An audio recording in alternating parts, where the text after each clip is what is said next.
Hello everybody, this is Rob Redman of Pariah Studios and welcome to the fur tutorial. I've been talking to a few people recently about tutorial requests, and I was having a conversation with Glenn Southern yesterday, and he thought that this might be a good topic. If you don't know about Glenn Southern, by the way, he's a very talented character modeler. Check out his website. Or follow him on Twitter because he's got some really incredible work out there. And he mentioned that it might be a good idea to just do a quick tutorial on how to do multicolored fur. So as you can see here, this is a quick example. I was going to call it Who Skinned Sully, but I thought that might not go down so well. So multicolored fur, how do you do it in Cinema 4D? Well, let's dive straight in, and we'll stick with a very simple object for this. We'll just use a sphere.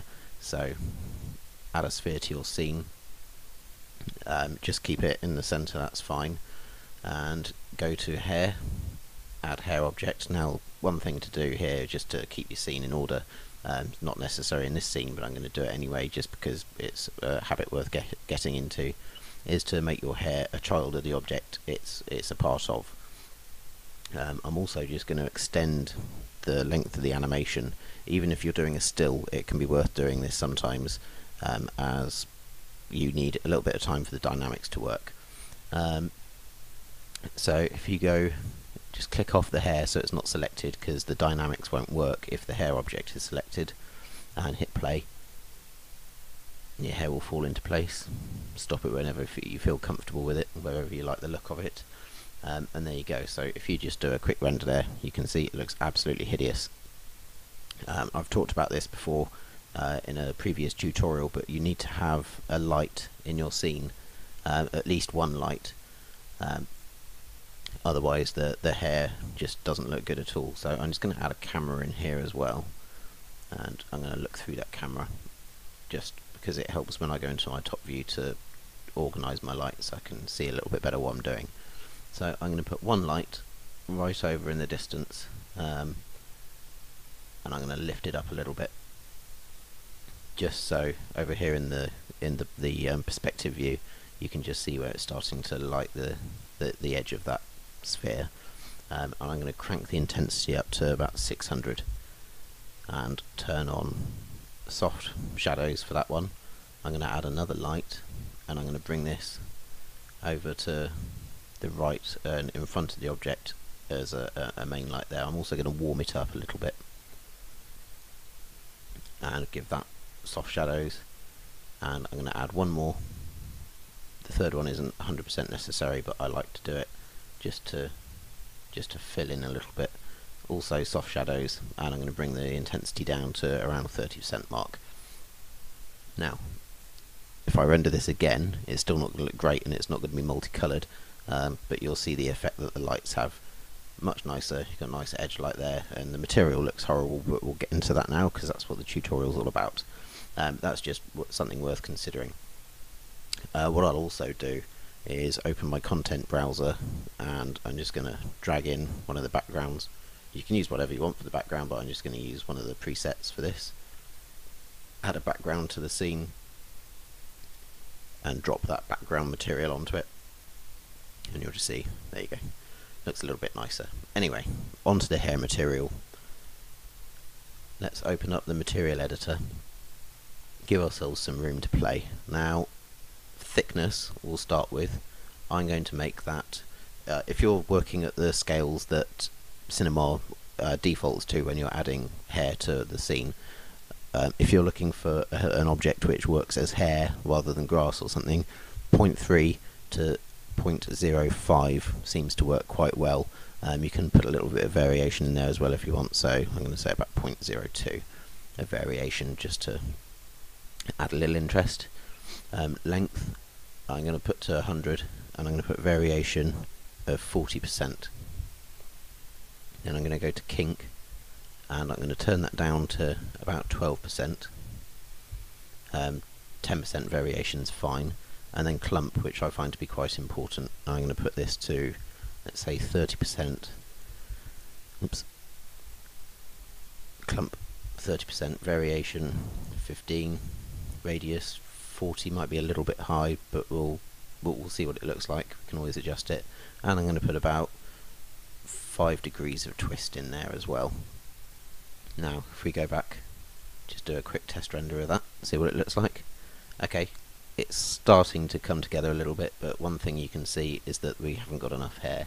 So if you select your hair object, go into hairs, and I'm going to say probably about 150,000 is about right for this, and I'm going to say 10 segments. Let's just have a look, see what that's doing. You might want to add to the sphere just a simple dark material just to help out with shadowing. You can see that the shadow maps for the hair now are taking a bit longer because we've tripled the amount of hairs in the scene. But still, we're talking. We're probably going to be talking about 30 seconds for the render for 150,000 hairs, and when you consider that each hair is made of 10 segments, looking a bit better. And that's reasonably quick. Yep, 30 seconds, there you go. Okay, so let's go back into our hair material. We can see, actually, we could probably do with 120,000. I think that might be a bit better. And in the hair material editor, we're going to start talking about colour.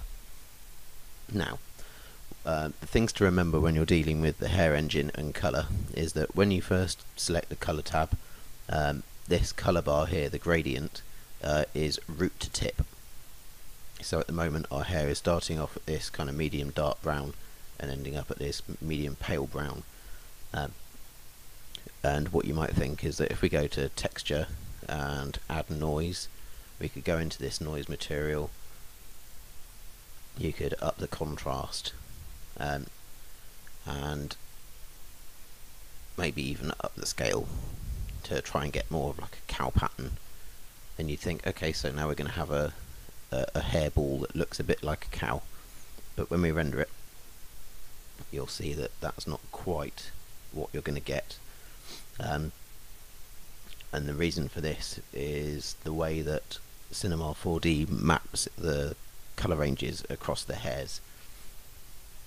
And we'll move on to that in a second, but if you just wait for this render, looking at another few seconds, there you go. So you'd think, well, this should be looking like a nice kind of black and white cow, like a Jersey cow, but it doesn't work. And the reason for that is because of the space. So in colour, under the noise, if you're using noise, turn that to object. In fact, just for speed, I'm going to turn off 2 of these lights. And which one shall I turn off? I'll keep that one, and I'll turn off that one, just to speed up this render.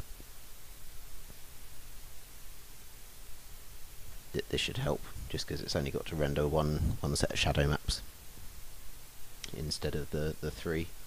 And there you go. Now it doesn't quite look right, but it's getting there. It's getting much better. I'm actually going to zoom in just a touch here and go back into the material editor.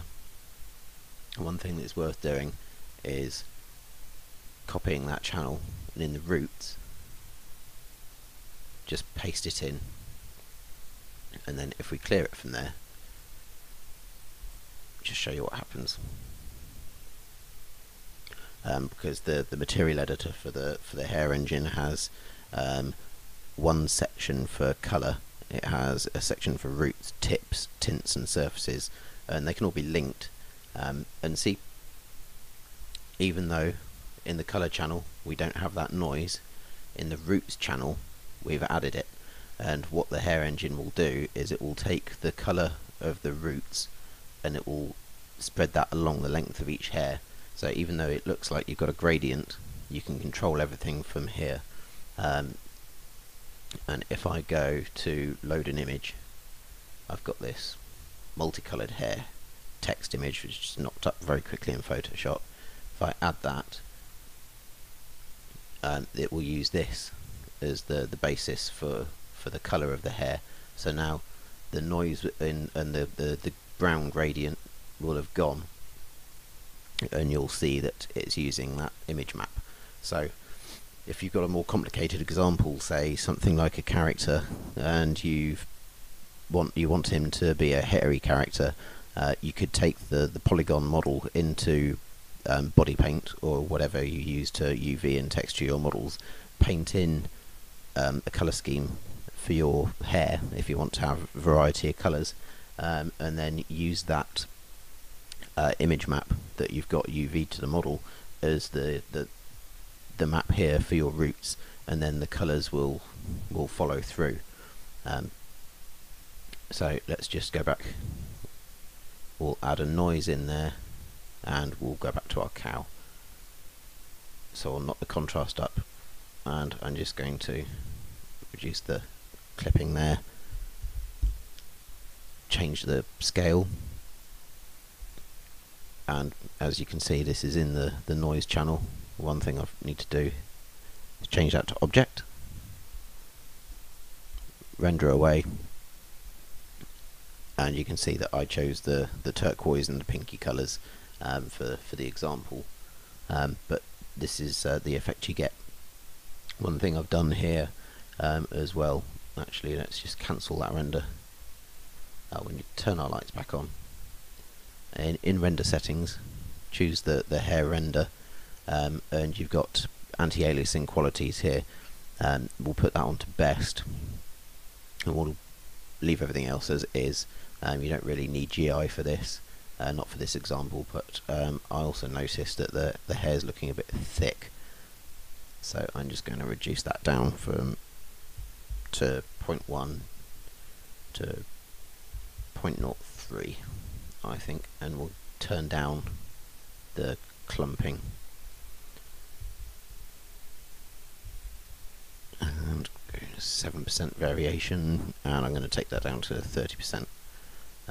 I'm also going to add just a little bit of frizz, nowhere near 50%, let's go for 10%.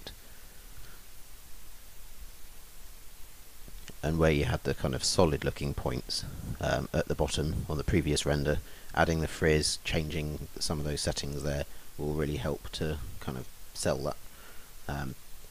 Excuse me. So we'll be talking about probably a 30-second render again, maybe a touch longer, as I increased the quality of the anti-aliasing for the hair. So if you've got any other questions about hair and texturing, or anything to do with Cinema 4D really, then do email me, let me know. If you've got any comments about this video, then head over to the Vimeo page and leave a comment, or email me, or feel free to send me a direct message on Twitter. I try to answer everybody. I've been Rob Redman, and this has been my latest hair tutorial. There's plenty more to come. Look out soon, because I'm going to be doing one on animating textures. So keep your eyes peeled for that one. Okay, so the render's now finished. Took 51 seconds with the high quality settings, but that's looking much better. Hope that's been of some use for you all. I'll leave you with the Skinned Sully image again. Thanks very much, and I'll see you again soon. Bye bye.